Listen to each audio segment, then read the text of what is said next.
buena tarde para todas. Para todos.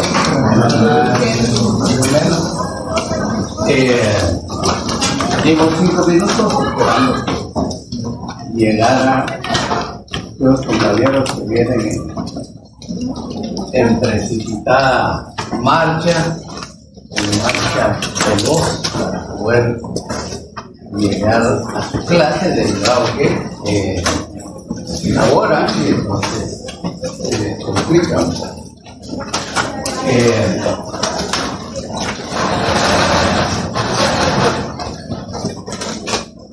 Vamos entonces a platicar de algunos puntos. Están en el libro del doctor Larios, pero también los desarrollan de forma más profunda, magistral, el doctor Luis Alberto Padilla. Estos son los libros, son los que vamos a utilizar en esta clase. Si alguno no tiene esta versión, la edición número 15, y creo que fue la última, yo les voy a dar número de páginas y además del número de páginas les voy a dar los títulos, y entonces sobre la base de eso ustedes tienen que buscar a otros, con el doctor Luis Alberto Padilla o en unos libros anteriores del doctor Larios Ochaíta para que vayan caminando y explorando con relación a estos puntos. De todas maneras, yo les voy a compartir algunos resúmenes que tienen contenido basados en ellos, como guatemaltecos, pero también en otros teóricos europeos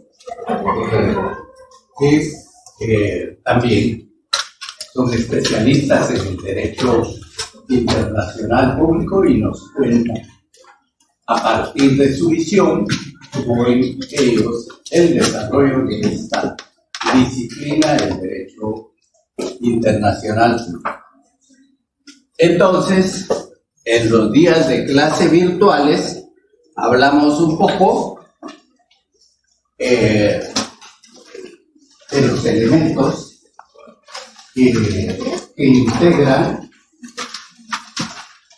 la idea del derecho internacional.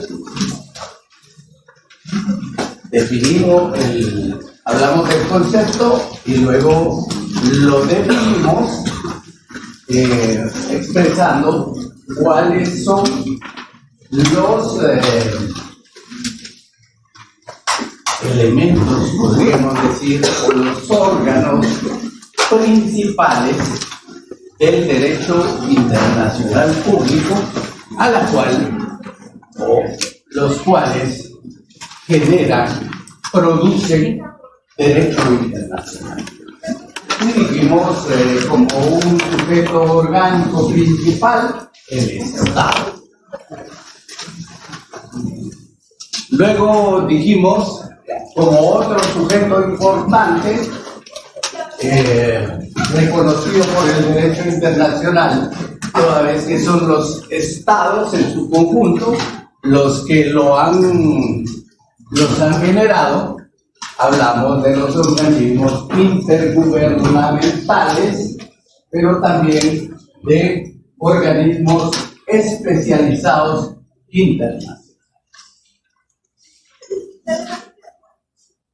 Y por último dijimos, dentro del marco muy importante de los derechos humanos, encontramos al individuo.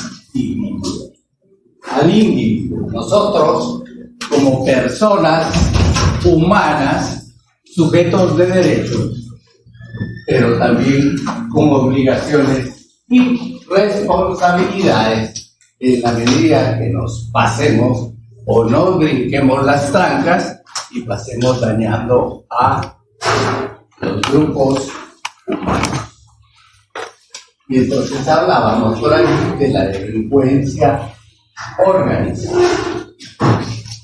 Una delincuencia organizada transnacional, internacional. Aquellos grupos que actúan no solo dentro de un Estado, sino que también tienen redes a nivel de diversos estados en los distintos continentes. El viejo continente, hablamos de Europa, hablamos de Latinoamérica, porque incluimos a Brasil, hablamos del Asia, de los países del Asia-Pacífico, pero también dentro de este Pacífico hablamos de países que conforman el continente de la Oceanía, hablando de Nueva Zelanda, hablando de Australia y algún otro por ahí. Entonces hoy, luego hablamos también de las diferentes denominaciones en las que a través del tiempo se le había pretendido o se había pretendido distinguir el derecho internacional. Y hablamos, fuimos allá al derecho romano y dijimos que allí había un funcionario encargado de la declaración de la paz, de la declaración de la guerra, de las relaciones diplomáticas y de ver todo el tema bélico. Y que a ese derecho se llamaba jus specialis, porque ellos formaban parte de un grupo de sacerdotes que eran los que manejaban o realizaban en nombre de quién, en nombre del rey, del senado, que era el que se daba en esos tiempos. Luego hablamos por ahí de Hugo Grocio, del derecho natural, como un derecho divino, como un derecho racional también,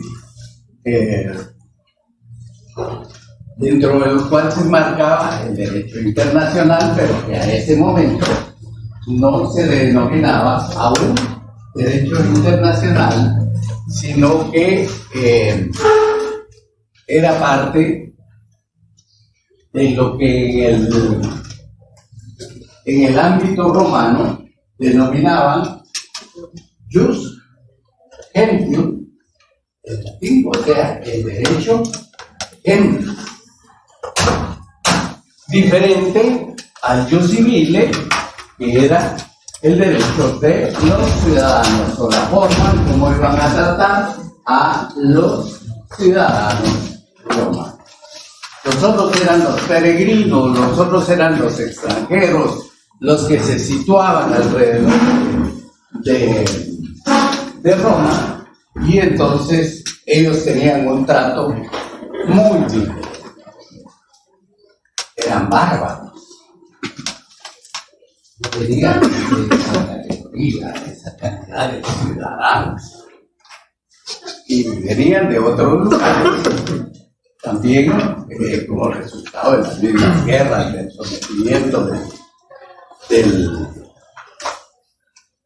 de las acciones bélicas del rey. Luego hablamos de la existencia de otra denominación que le daba un teólogo, filósofo, diplomático de este entonces español de la Universidad de Salamanca, Francisco de Vitoria, que era el que le daba otra denominación a el derecho internacional. En eso aparece un inglés que se llama Jeremías Bentham, que algunos le denominan Jeremy, en su idioma, que significa que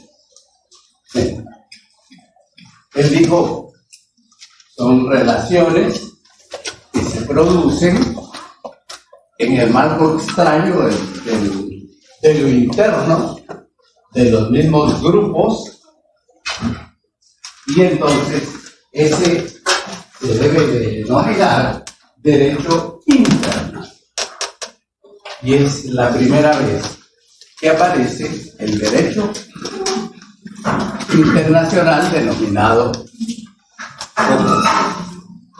Luego hubo otros planteamientos de algunos filósofos en su mayoría que le daban una connotación distinta. Porque de acuerdo al doctor Larios, ya en el marco propio actualizado de Naciones Unidas, en uno de sus miembros, en uno de sus órganos, como es la Corte Internacional de Justicia, que se maneja con un estatuto propio, ellos en sus resoluciones, los magistrados, les denominan de manera índice.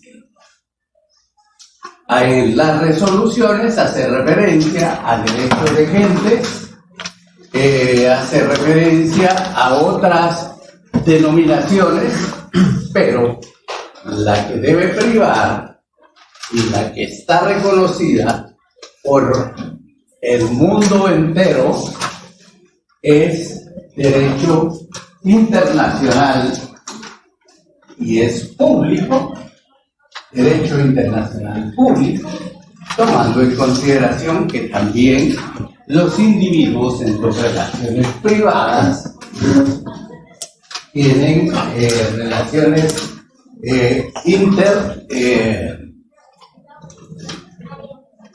estatales, podríamos decir, dentro de grupos que pertenecen a otros países. Entonces hablamos de derecho internacional no público, de lo nuestro, que vamos a ver, porque ahí participan los estados, ahí participan las organizaciones internacionales y el individuo como un sujeto sui generis del derecho internacional, porque es parte fundamental de un elemento del Estado, que es la población. Pero si la entidad X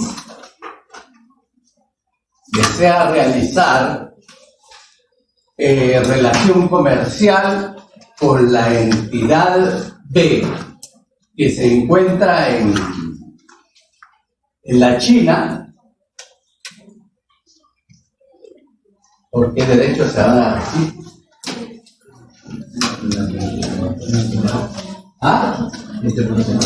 Por supuesto, internacional, pero pongámosle el apellido. Privado. Porque es entre. Eso van a ver ustedes. Ahorita no veo internacional privado. No. Eso lo van a entonces el siguiente semestre, en donde ustedes van a entrar en contacto y análisis con este derecho internacional privado, sobre todo con respecto al derecho de sucesiones, que es muy importante a este nivel. Donde hay principios también, porque es un derecho y se va a regir por principios. Por ejemplo, ahorita que se está produciendo deportaciones de personas que llegaron a Estados Unidos, vamos a ver ese ejemplo, está latente y presente, y llegaron los padres a estas tierras del norte y se ubicaron en diferentes estados en donde lograron conseguir trabajo para obtener ingresos. Y ahí fueron creciendo, pero sin y en esa ir y venir de su trabajo y a su casa, bueno, nacieron los hijos de migrantes indocumentados nacidos en Estados Unidos. ¿Qué nacionalidad le vamos a poner?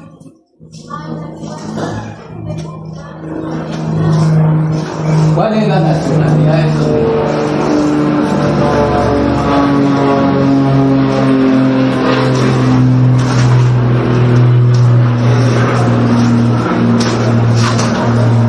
Son gringos, son asiáticos, son estadounidenses, son mexicanos, ¿qué son?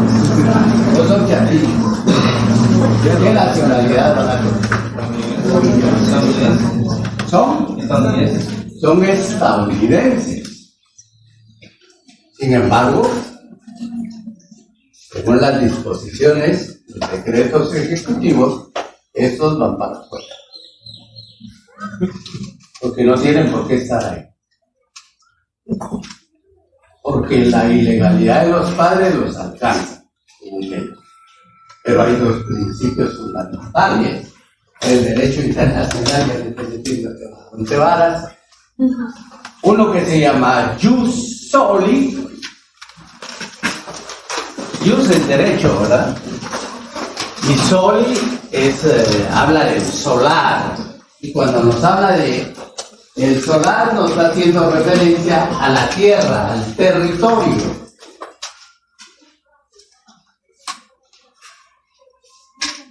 Entonces los hijos nacidos en ese territorio tendrán la nacionalidad de la tierra en donde nacieron, protegidos por ese principio del derecho internacional. Aparte, el otro principio es el jus sanguinis, o el derecho de la sangre,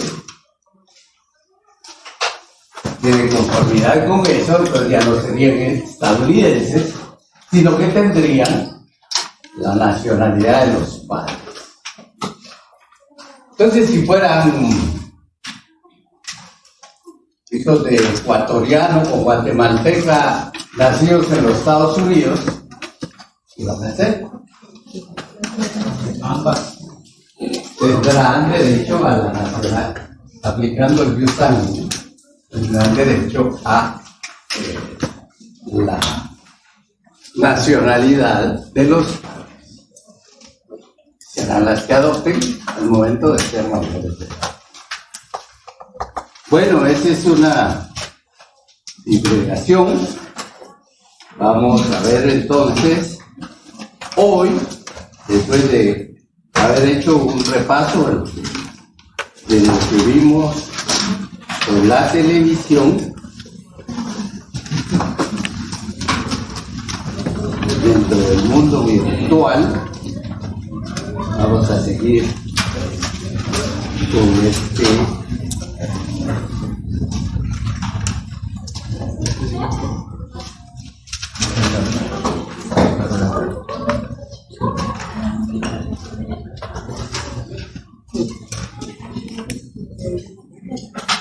página 26,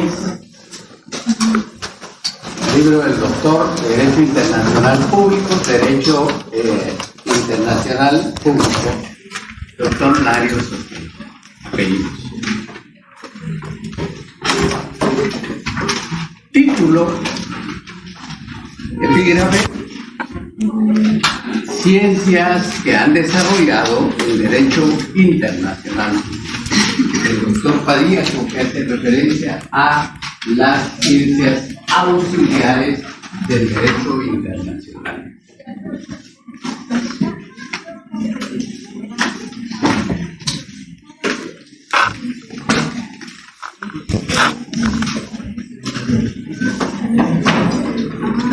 fíjense ustedes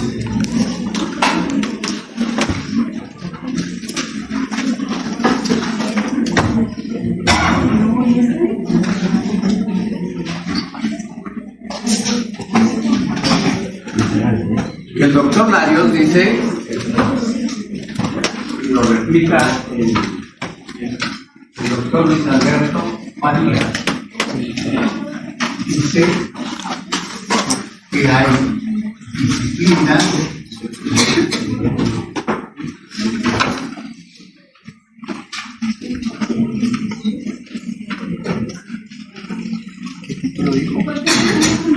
Ciencias que estudian algo así. disciplinas jurídicas, no es lo que dice ciencias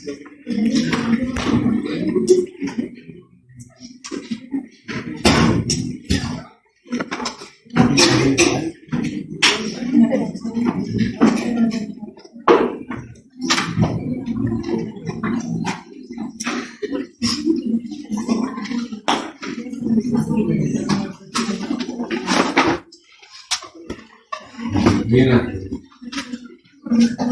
dice escribe.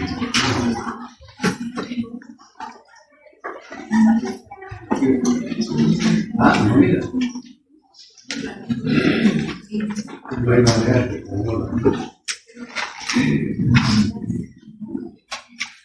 no está.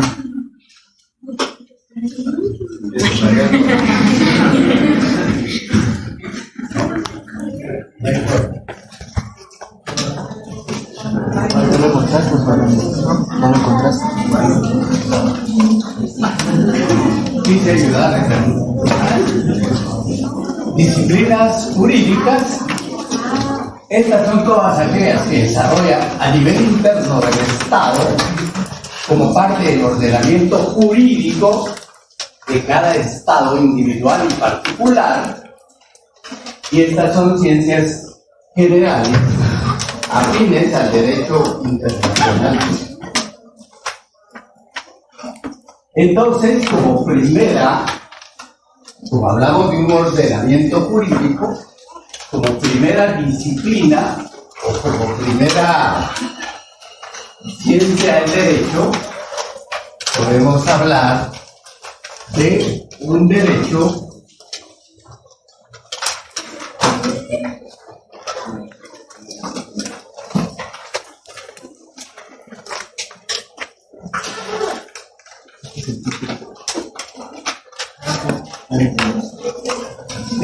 constitucional. Hablamos entonces de un derecho constitucional que en conformidad con el filósofo Hans Kelsen, que está ahí arriba, ¿verdad? No en el top cultural, se pone la primera casilla, podríamos decir, de una pirámide de la emperador,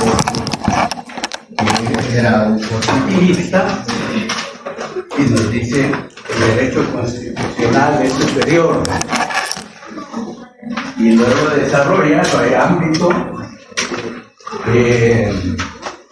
que pueda contradecir las normas del derecho constitucional.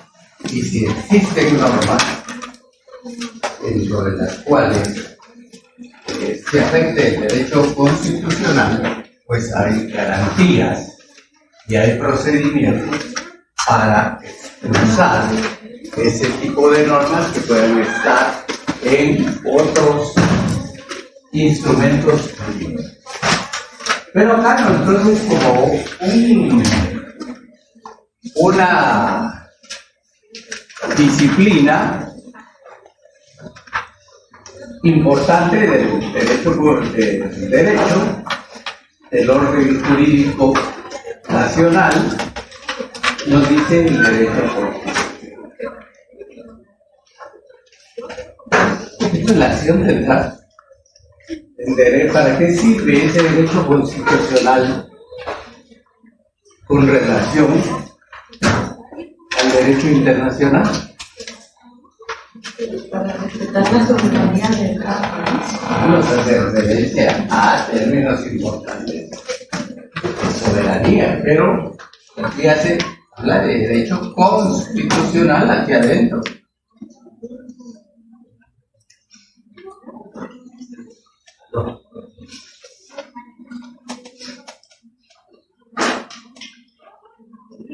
Porque la Constitución establece los parámetros a tomar en cuenta al momento de obtener o que un convenio internacional entre en vigencia acá en el país. Claro.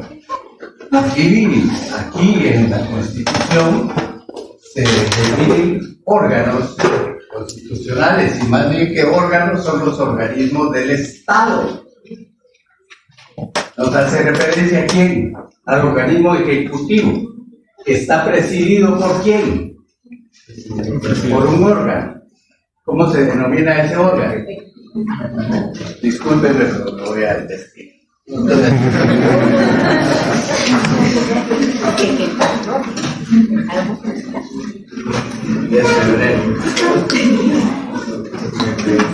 ¿Cómo se llama ese órgano? Presidente ejecutivo. Entonces hablamos de que acá los define organismos.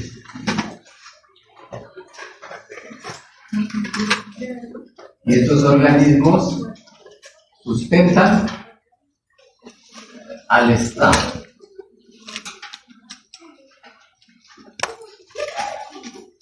¿Cuáles son? En primer lugar, ejecutivo, legislativo,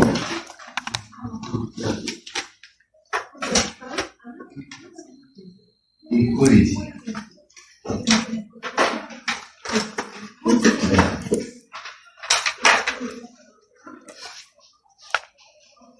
Cada uno de estos, por supuesto, tiene sus leyes orgánicas, pero también están algunas de sus funciones y atribuciones y facultades definidas en la Constitución política de esta república que se llama Guatemala. Aunque algunos digan salir de Guatemala para ir a Guatemala. No somos Guatemala. Entonces, les voy a pedir un favor. Constitución política de la República en mano y me buscan las facultades y funciones del presidente de la República. De eso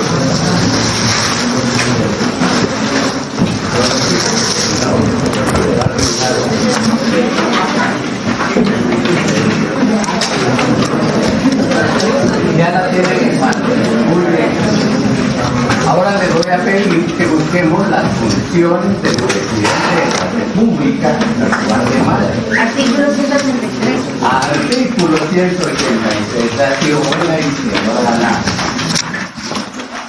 Literal O. Literal O. Dirigir la política exterior y las relaciones internacionales. Celebrar, ratificar y denunciar tratados y convenios de conformidad con la Constitución. Pues ahí ya nos está diciendo que dentro del ámbito de este derecho constitucional se ha producido por parte de una constituyente que creó una constitución política de la República, que creó distintos organismos para hacer referencia al Estado, y dentro de esos tipos, bueno, está el presidente con funciones.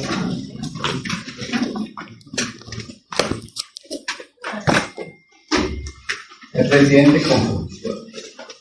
Una de las funciones en materia derecho internacional, además de las otras que ya tiene en la literal, o le aparece que tiene como función desarrollar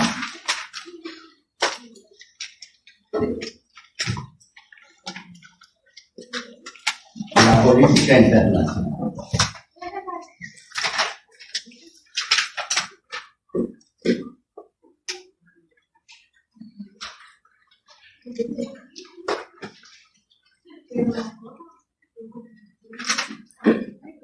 ¿183?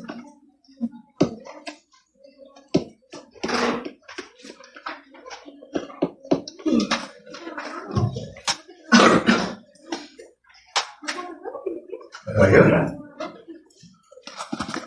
Hay otra.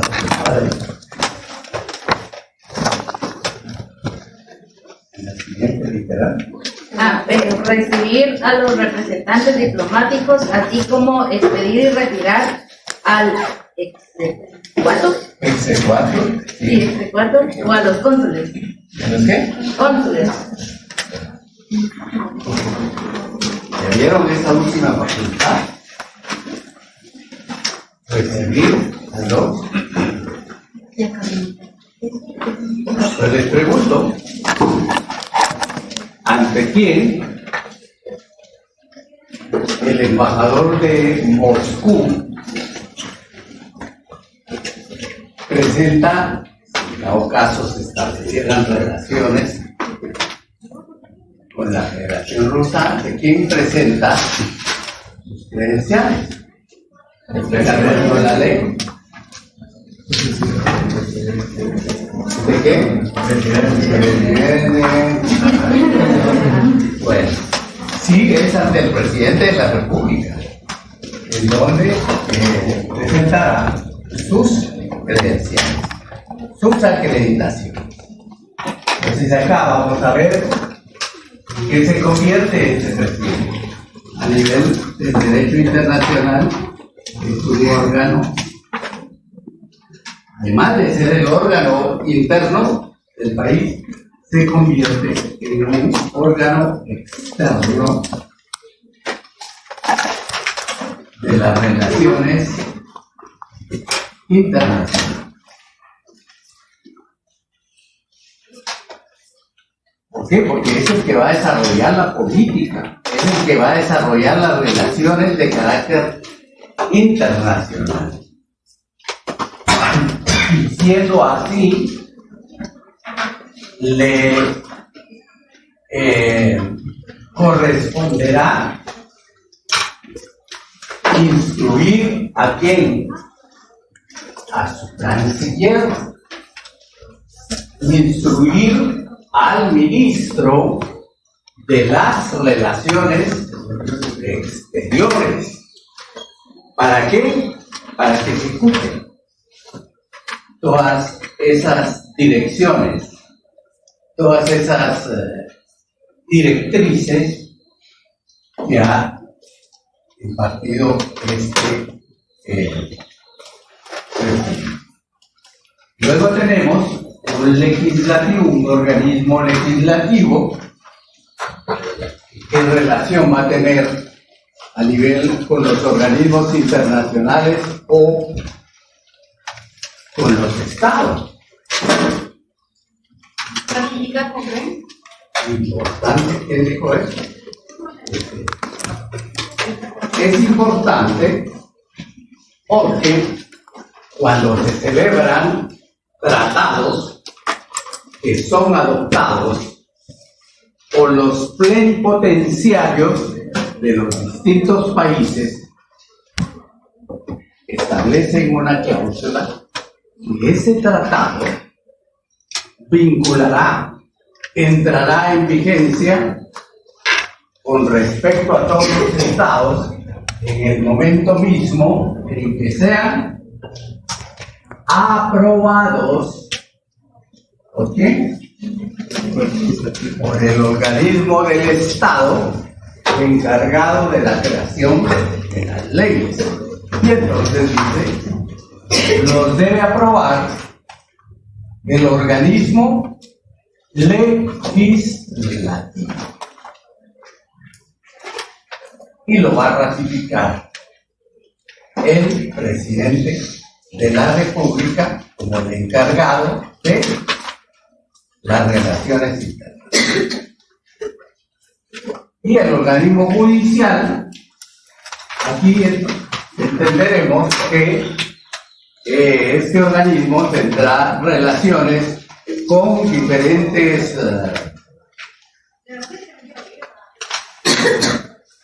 organismos intergubernamentales, con organismos especializados para lograr desarrollo, para lograr avance a nivel judicial, en la administración de justicia.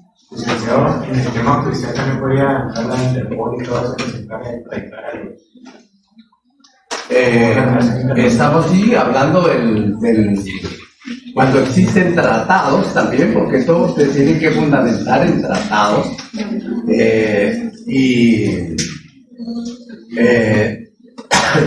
se solicita a un personaje que haya cometido un delito en el país que lo requiere, entonces hará su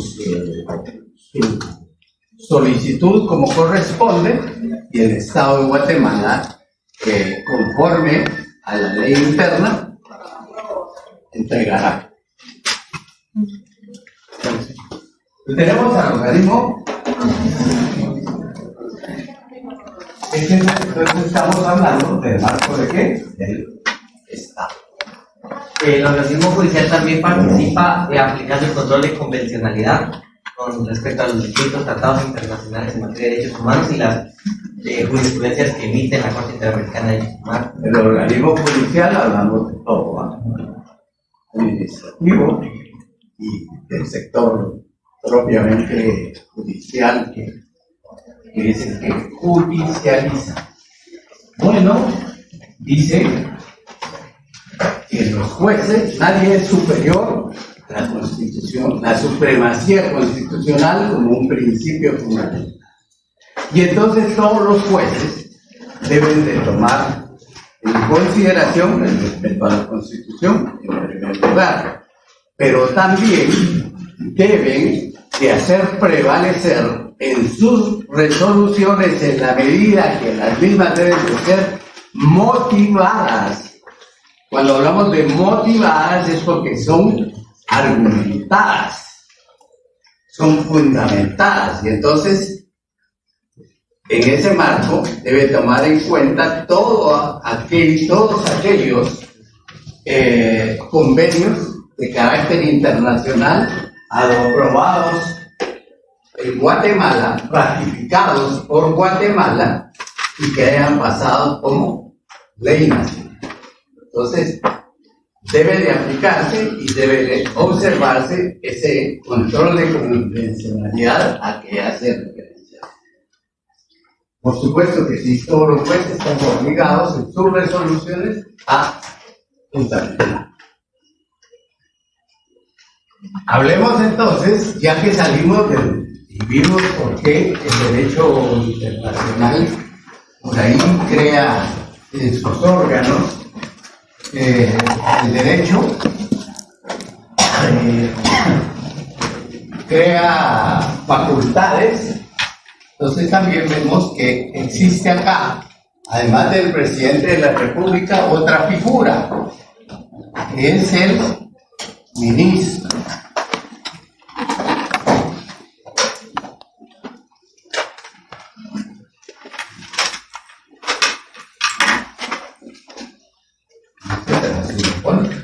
El ministro de Relaciones Exteriores. ¿Qué facultades tiene?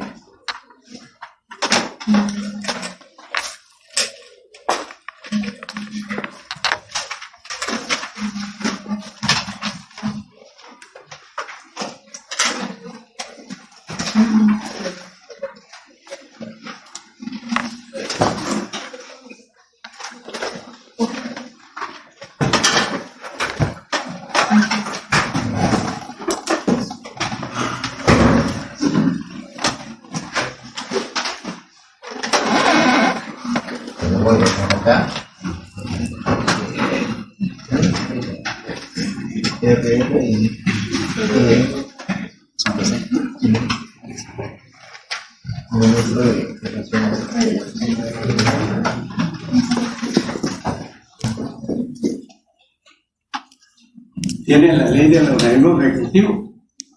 No la tienen en físico, pero está en sus teléfonos inteligentes, tablets inteligentes. Ahora, entonces, veamos la ley del organismo ejecutivo. Por ahí aparece un solo artículo. ¿De arriba? Por favor. Artículo 38. ¿Sí? Démosle lectura, por favor. Ministerio de Relaciones Exteriores. Al Ministerio de Relaciones Exteriores le corresponde la formulación de las políticas y la aplicación del régimen jurídico relativo a las relaciones del Estado de Guatemala con otros estados y personas o instituciones jurídicas de derecho internacional, a la representación diplomática del Estado, la nacionalidad guatemalteca, la demarcación de territorios nacionales, los tratados y convenios internacionales y los asuntos diplomáticos y consulares, para ello, cuando fuere necesario y siempre en coordinación y apoyo a otros ministerios y entidades del Estado y del sector no gubernamental, tiene a su cargo las siguientes funciones. Por favor.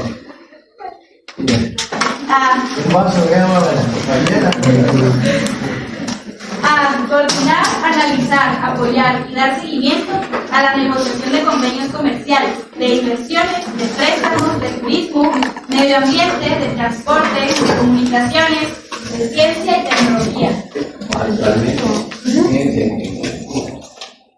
de integración económica, de trabajo, de integración de bloques extrarregionales, de energía, de propiedad industrial e intelectual y cooperación internacional técnica y financiera, de educación y capacitación y otros relacionados. Muy bien, muchas gracias.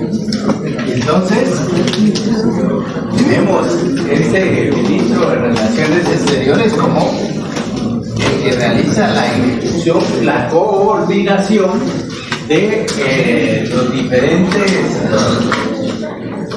negocios que a nivel internacional se puedan hacer y que puedan estar plasmados en materias relacionadas con... Dame favor. Venga, abrir ahí a la compañera que viene. Muy rezagada. Entonces, en materia económica, comercial, mercantil, adelante.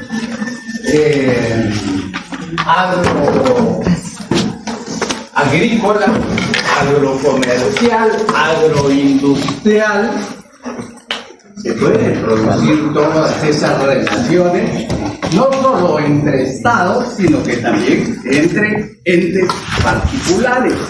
Pudiéramos hablar de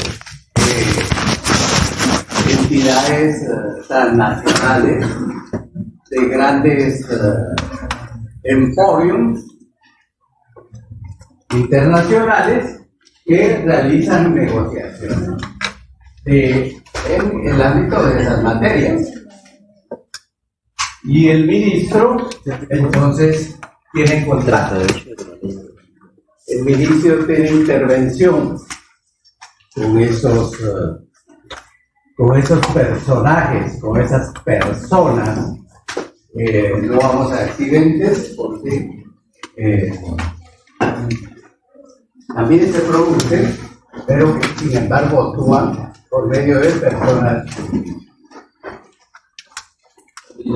Tiene la coordinación, decíamos, y la compañera nos hacía referencia a que él tiene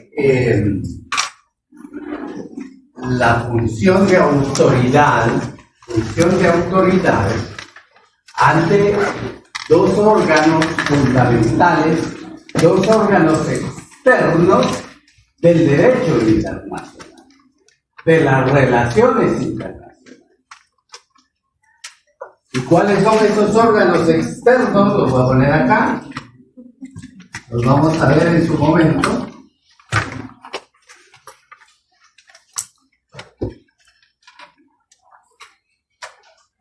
Uno son los diplomáticos.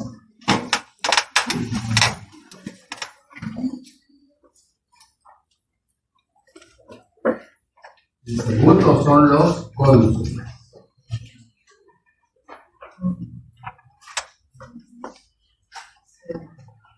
Son los órganos externos. Ellos son los que van a tener presencia en los diferentes estados en donde estén acreditados. Los primeros tendrán funciones políticas porque serán los que hagan valer la voluntad del Estado.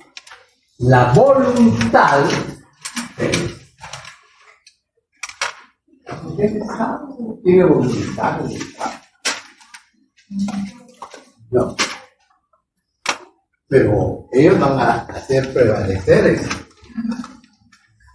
esas disposiciones, esa dirección de cómo, de las posturas que deberán asumir a nivel, no solo en los grandes foros internacionales, llamemos ONU, llamemos OEA, llamemos SICA, nos vamos al hemisferio occidental, americano, pero también por allá, por el lejano oriente, por el lejano próximo, el oriente próximo, también se organizan para desarrollarse de manera política, de manera comercial, de forma mercantil, y ellos establecen negociaciones. Y entonces son los diplomáticos en materia política y actuarán cuando con plenos poderes.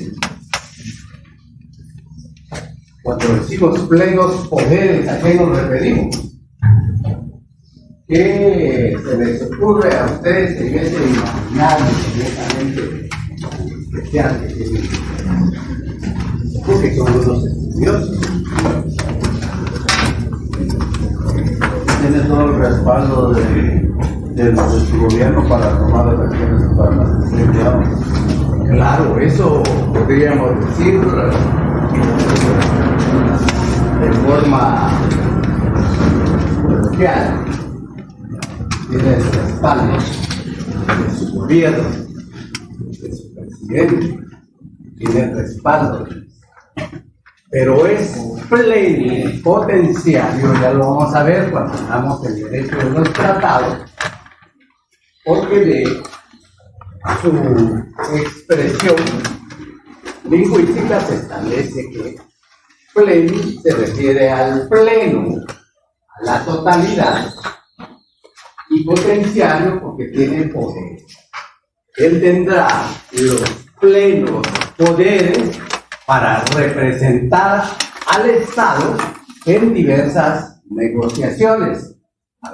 Pensemos en convenciones, pensemos en tratados.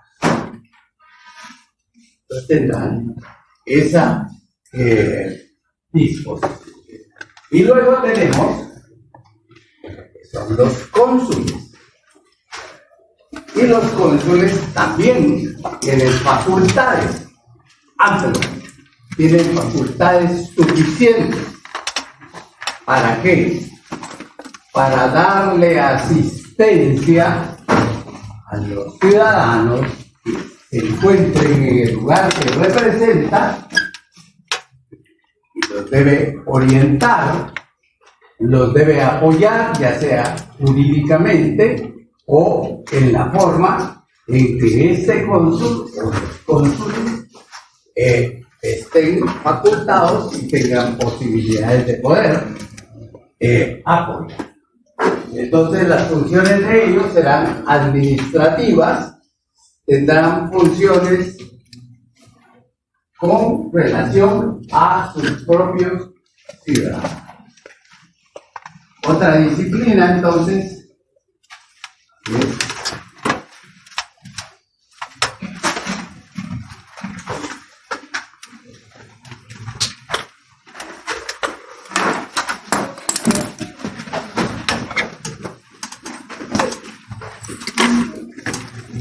el derecho administrativo.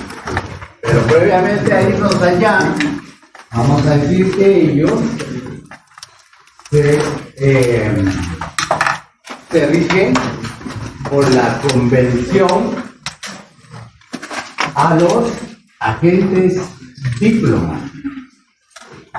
La Convención de Derecho Internacional sobre los agentes diplomáticos. Es una convención del siglo anterior, de 1983-89, que hace referencia a todo el tema, organización, procedimientos, funciones de estos órganos del derecho internacional diplomático. Cómo se les recibe, cómo se presenta, todo eso está en la Convención sobre Relaciones Diplomáticas. Y luego, las siguientes acciones con respecto a los cónsules también está dentro del marco, sustentada en el marco de una convención internacional, que es la Convención sobre las Relaciones Consulares de los convenciones.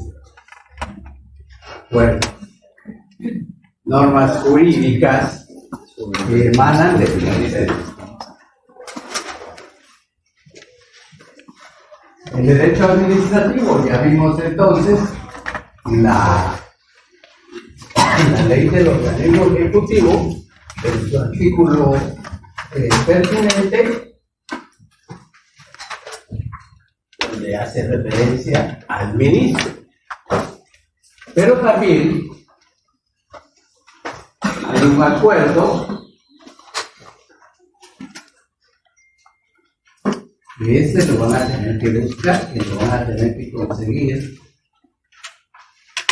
que es el acuerdo gubernativo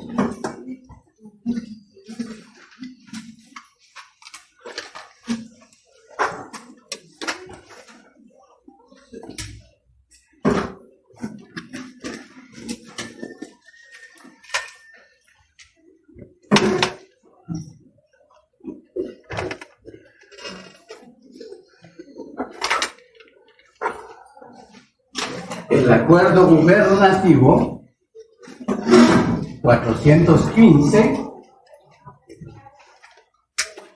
del año 2003.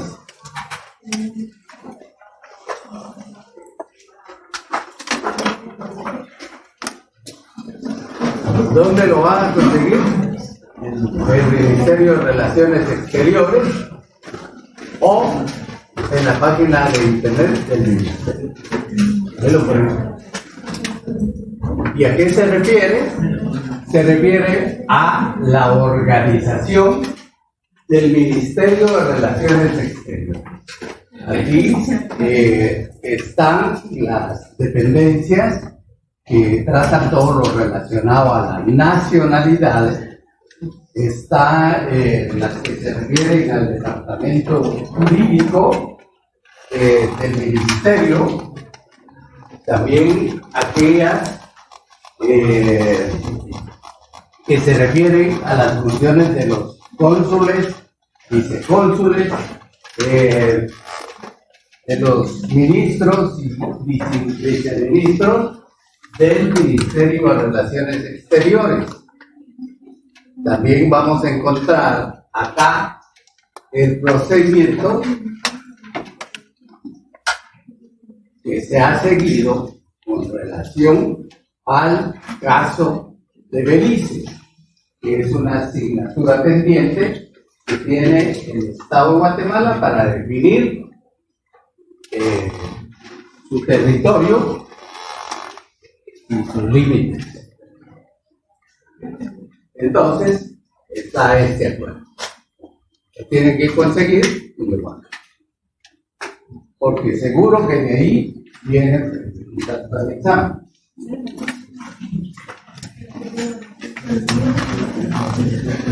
Aparece otra cosa.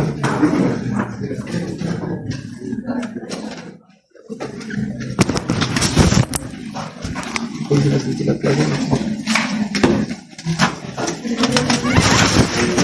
relación entonces también con el derecho financiero. Tiene relación con el derecho financiero, el Estado. ¿Cuáles serían los entes internacionales del derecho financiero?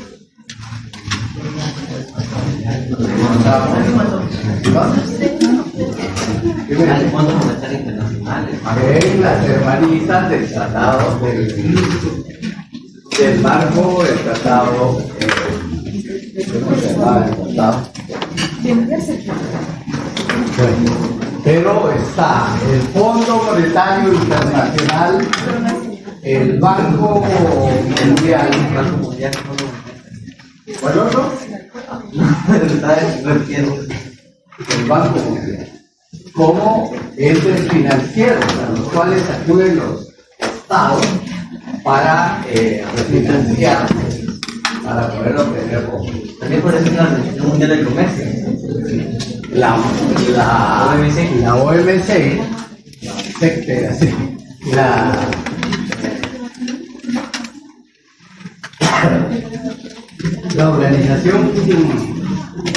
Mundial del Comercio es una organización internacional que viene también o tiene su fundamento anterior en las normas relacionadas con los aranceles y es de reciente cuño, podríamos decir 1995. ¿Y de qué se encarga este ente a nivel internacional? De dirimir todas aquellas controversias, diferencias que se produzcan no solo entre Estados, sino que también se produzcan dentro de entes privados, económicos, financieros, comerciales de los estados. Entonces es esta Organización Mundial del Comercio que se encarga de calmar las aguas, ¿verdad? Que pueda darse. Bueno.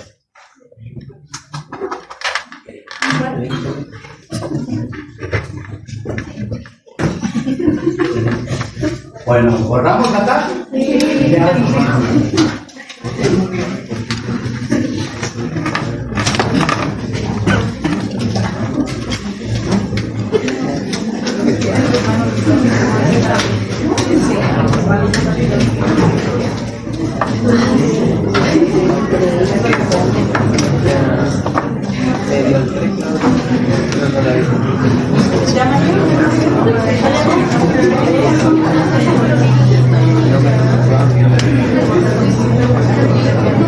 Luego tenemos el derecho mercantil, que es muy importante.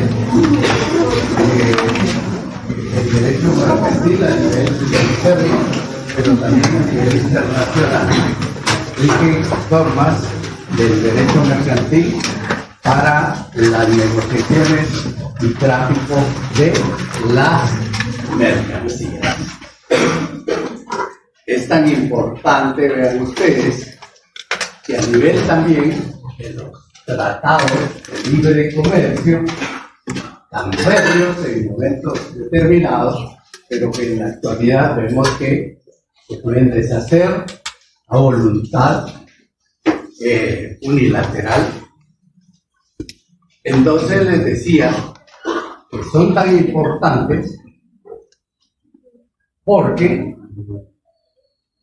traslada mercancías, permite un tratado de libre comercio el desplazamiento con determinados aranceles, con bajos aranceles o sin aranceles de mercancías que van de un lugar hacia otro. Entonces dice, se permite el libre tránsito de mercancías, pero también el libre tránsito de los servicios, que en su momento van a ir también con aranceles que las partes han negociado. Aquí no incluye desplazarse un, ¿cómo se llama? Un tratado de libre comercio. Mercancías, sí. Bienes, servicios, sí. ¿A quién más? No permite. A esto sí permite. ¿A quién no permite? Personas. Pero a las personas, no permite trabajadores. Es decir, algo para que puedan ir de un lugar a otro a desarrollar trabajo. ¿Y dónde encontramos esa posibilidad de que las personas puedan transitar libremente por los diferentes estados que puedan formar una integración?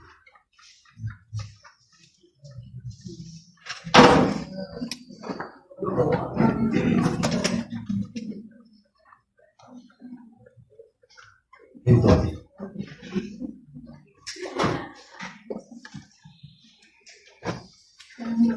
han oído hablar ustedes de uniones. Entonces, la Unión Europea, ahí se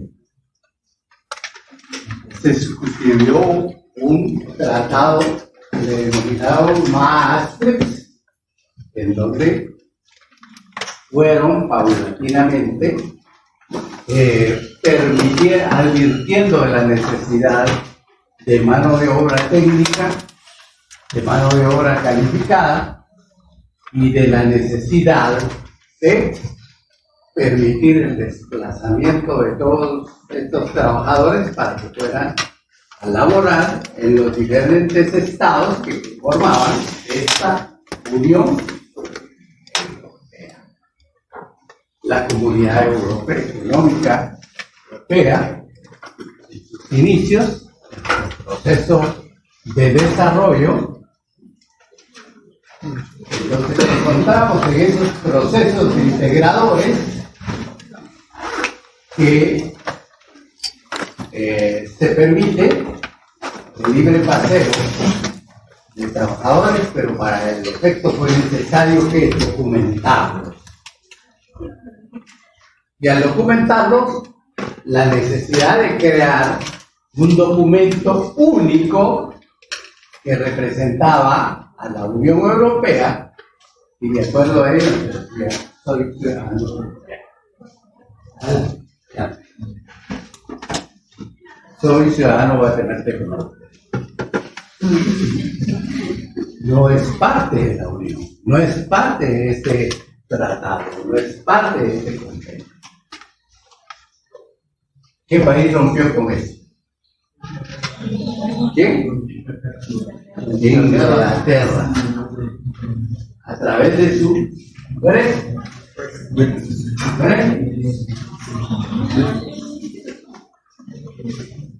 Es un acrónimo compuesto con salida y país.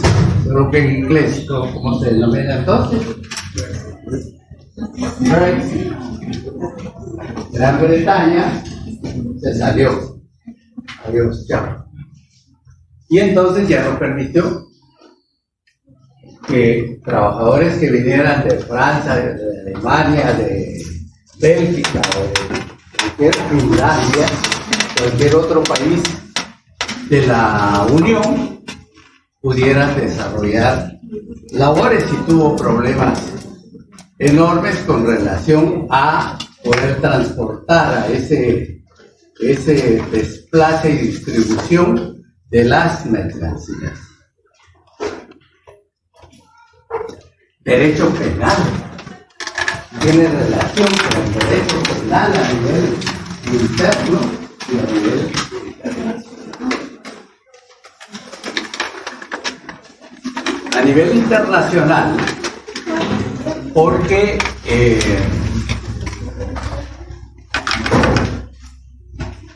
desarrolló una entidad, desarrolló un organismo especializado a nivel internacional en materia penal que se apoya en su propio estatuto, que se denomina el Estatuto de Roma. Estatuto de Roma. Y entonces de ese estatuto surge lo que se denomina la Corte Internacional Penal. ¿De dónde viene? ¿O dónde se realiza? ¿Dónde se produce esa convención? En Palermo, Italia. En el año 2000.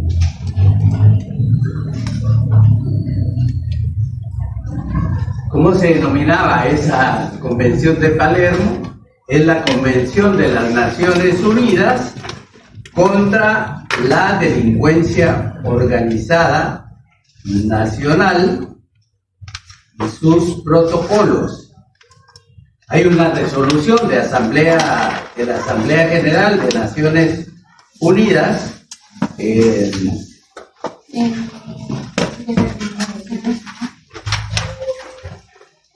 y adoptada en Roma, Italia, el 17 de diciembre de 1998, en una conferencia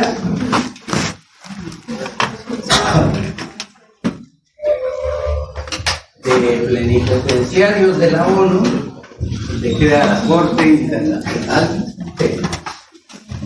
¿Pero para qué sirve esta Corte Internacional Penal?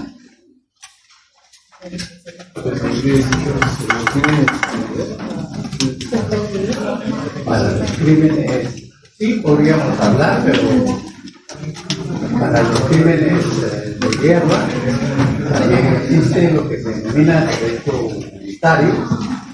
La Corte Internacional en este sentido actúa sobre la base de los elementos que tipifican el delito de genocidio, cuando se afecta a toda una etnia, una población, una raza. ¿Cuál cosa? Es un ente internacional, llamémoslo con respeto. Se llama es la Convención de Palermo de Naciones Unidas en contra de la delincuencia. ¿Qué delitos persigue? En aquel tiempo la trata de blancas. No, pero si no solo a las blancas se llevan. Entonces le cambiaron la denominación y la hicieron más incluyente. Y dijeron trata de personas. Porque allí entonces hablamos de todas las mujeres, hablamos de hombres y también son objetos de agresión. Y hablamos de niños, niñas. Los resultados de esas redes internacionales que causan dolor, un daño humano, psicológico, físico, a las personas afectan. Y existen a nivel mundo. También hablamos de lo que otro delito importante, que es el delito del terrorismo. Independientemente de los fines que persigan quienes lo practican, a quienes en definitiva afectan, perjudican, dañan, matan, mutilan, es a la gente de a pie, a nosotros. Porque vamos caminando, que de repente se activó el artefacto explosivo y nos fuimos. También juzga los crímenes de lesa humanidad que incluyen como esclavitud, desplazamiento, traslados forzosos, Claro. Dale. también incluía asesinatos, pero cuando eran emitidos desde jefes de Estado, desde la operación estatal, Ajá. entonces incluyen ese gran entramado. Sí, los delitos contra la humanidad, los delitos de lesa. Por ejemplo, todo lo que han vivido los pobladores de Palestina, con los bombardeos, con las ejecuciones. El Tribunal Internacional Penal es parte de la Corte Internacional Penal. El Tribunal, ¿qué función tiene dentro de la Corte? De la Corte Internacional de Justicia, me hace referencia. Sí. La Corte Internacional de Justicia es un organismo jurídico internacional que es parte de las Naciones Unidas, que se rige por su estatuto propio. La Corte Internacional Penal, podríamos decir, órgano especializado que se encarga de perseguir, lo que decíamos, lesa humanidad, decía el compañero, el terrorismo, trata de personas, todo eso, delincuencia organizada y verdad. Bueno, y por último tenemos el derecho civil, que comparte de las disciplinas jurídicas. En el derecho civil, ¿qué es lo que definimos? La persona. Entonces, ¿qué vemos? Que desde que nace tiene derecho. Cuando adquiere la ciudadanía, tendrá obligaciones. Pero no es solo desde que nace, hermano. ¿Desde qué momento? Desde la Constitución, desde la Constitución política. Entonces, ahí ya tenemos el perfil con respecto a la persona humana, al sujeto civil, con derechos, obligaciones, con capacidades, con personalidad jurídica que le da la investidura para ser ese sujeto que tiene derechos y que tiene obligaciones. Y en la medida en que esta persona individual se desplaza hacia otras regiones, llámense estados, llámense países,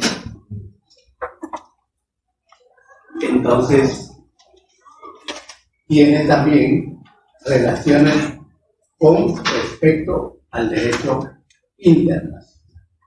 Pero las tendrá, dije, dentro de la esfera de una ciencia del derecho internacional, como lo es,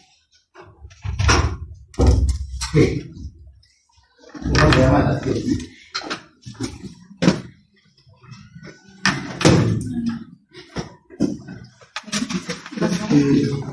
¿Cómo le denominamos a esa ciencia? Internacional. Se maneja ahí por una diversidad de convenios de derecho internacional. Entonces él quedará bajo el amparo, la protección y el albergue de los derechos humanos. Porque se refiere ¿qué? A la persona humana, a la persona individual. Las personas jurídicas, comerciales, ¿en qué ámbito entran? Si desarrollan actividades a nivel internacional.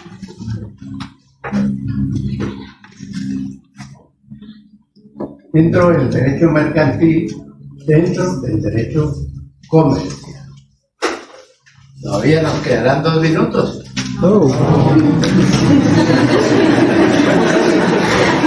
Bueno, entonces como me echaron, me voy. Y la próxima es el viernes, ¿verdad? Entonces aquí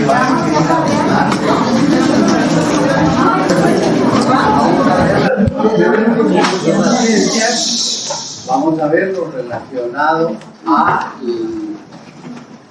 las fuentes del derecho internacional. Que tengan una buena tarde.